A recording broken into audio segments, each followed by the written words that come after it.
Magandang umaga po sa ating lahat, mga kapatid. Magandang umaga po, Father Vic. Pangalawang linggo ng Adbyento, ang bida sa ating ebanghelyo ay si Juan Bautista, ang tinig na sumisigaw sa ilang.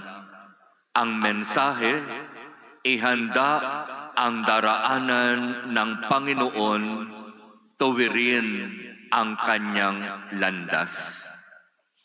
Kilala natin si Juan Bautista. Alam natin ang napakahalagang misyon na ipinagkatiwala ng Diyos sa kanya. At hindi madali ang misyon na ito ni Juan Bautista sapagkat ipapahayag niya ang katotohanan. At kapag katotohanan ang ipapahayag, asahan mo maraming magagalit. Hindi magugustuhan ang pagsasalita at pangangaral sa katotohanan. Sapagkat ang katotohanan kapag ipapahayag, kapag sasabihin, masakit pakinggan, mahirap tanggapin. Mas maganda pang pakinggan ang mga pangangaral na para bang binobola ang tao. Mas masarap pakinggan ang pangangaral na pinapatawa ang tao.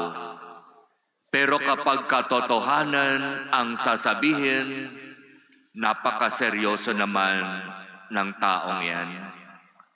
Kapag katotohanan ang sasabihin, halos ayaw pakinggan.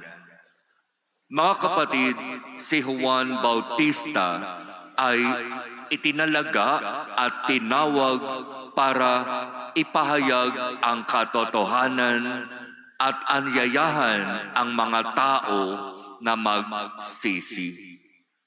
At ang pagsisisi na inaasahan sa mga tao ay tunay, tapat, totoong pagsisisi.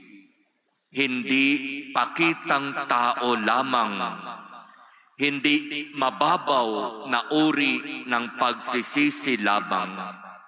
Kaya kung babalikan natin ang ebanghelyo, may lumapit kay Juan Bautista na grupo ng mga tao na tinatawag na mga Pariseo at Saduceo. At sa paglapit nila kay Juan, agad sinabi ni Juan, kayong lahi ng mga ulupong, kayong lahi ng mga ahas. Lumalapit kayo para kunyari magsisi, pero pakitang tao lamang ang inyong ginagawa. Lumalapit kayo para kunyari magsisi, pero hindi totoo ang inyong paglapit. Gusto lamang ninyong makita na kayo ay mukhang banal, mukhang santo, pero sa katotohanan, mukhang kabayo. Iba ang laman ng puso. Ang matatagpuan sa puso, kasalanan, kadiliman. Ang matatagpuan sa puso, pagpapanggap, pagkokonwari. Kaya nga, sabi ni Juan Bautista, ipakilala ninyo sa pamamagitan ng inyong pamumuhay na kayo ay tunay na nagsisisi. Ibig sabihin, hindi sapat na sinasabi ng bibig, ako'y nagsisisi, pero ang pamumuhay hindi tumutugma sa sinasabi ng bibig.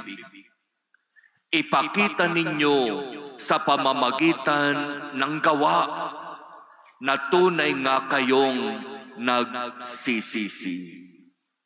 Kaya itong mga Pariseo na ito at mga Saduceo, alam nila ang sinasabi ni Juan Bautista. At nagagalit sila kay Juan Bautista.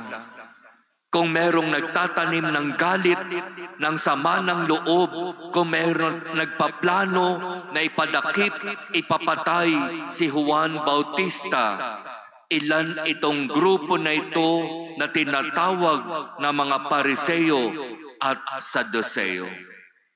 Yung Juan Bautista na yan, akala mo kung sinong makapagsalita.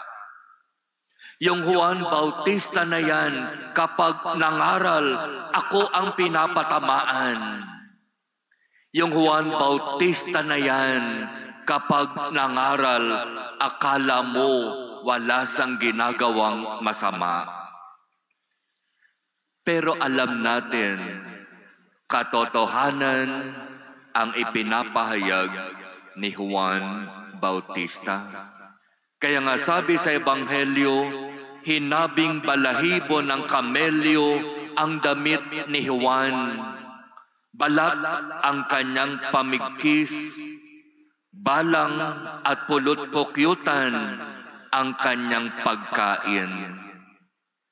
Ipinapahayag ang simpleng pamumuhay ni Juan Bautista. Hindi siya maluho sa katawan at sa pananamit.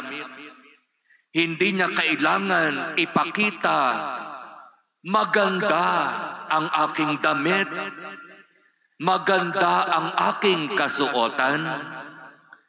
Hindi niya kailangan gawin yun.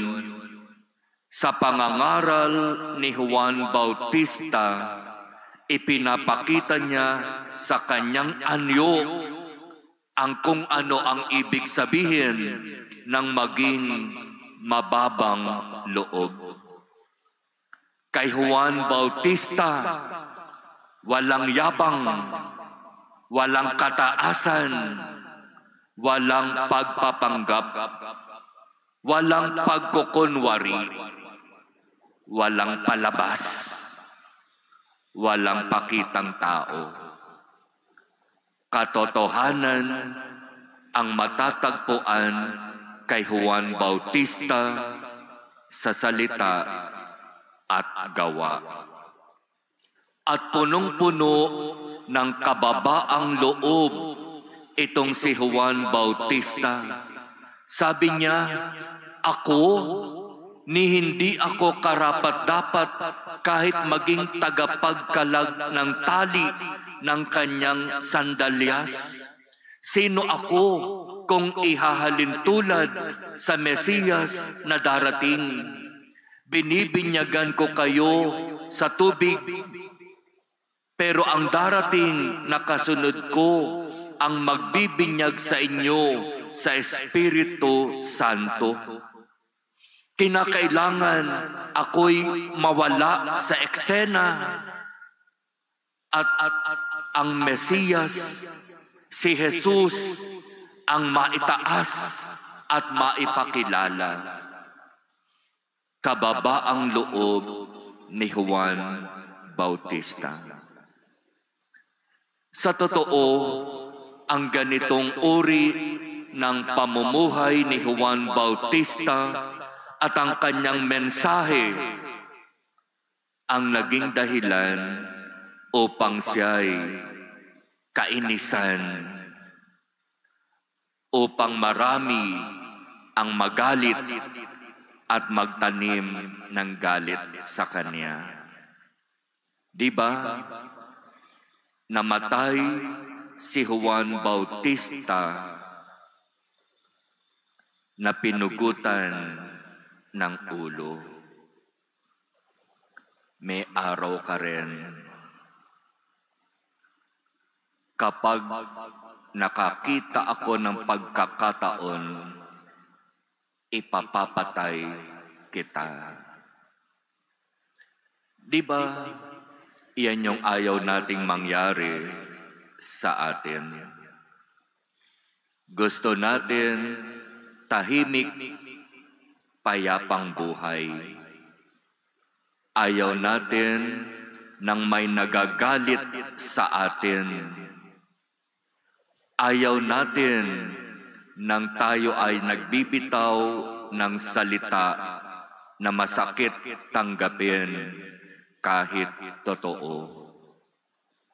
Gusto natin tayo ay nakikisabay sa agos. Gusto natin tayo ay pinupuri, pinaparangalan, pinasasalamatan. Wala tayong pinagkaiba sa mga Pariseo at Saduceo, mga lahi ng ulupong mga ahas. Hindi tapat, hindi totoo sa salita at gawa. Kaya mga kapatid, ang pangalawang linggo ng Adbyento ay nagpapaalaala sa atin. Tularan natin si Juan Bautista sa kanyang pamumuhay at paninindigan sa katotohanan. Hindi niya inisip ang kanyang sarili, bagkus ang pinahalagahan niya ang mensahe, ang katotohanan. Masakit mang tanggapin, pero ang katotohanan, alam nating lahat, ang siyang magpapalaya sa atin. Sa pangangaral ni Jesus, minsan niyang sinabi, sa lahat ng mga propeta, wala nang mas hihigit na dakila kaysa kay Juan Bautista. Pinuri ni Jesus si Juan Bautista. Pinakadakila sa lahat ng mga propeta, sapagkat tunay na namuhay at nanindigan sa katotohanan. Kahit na ang maging kapalit nito ay ang kanyang buhay.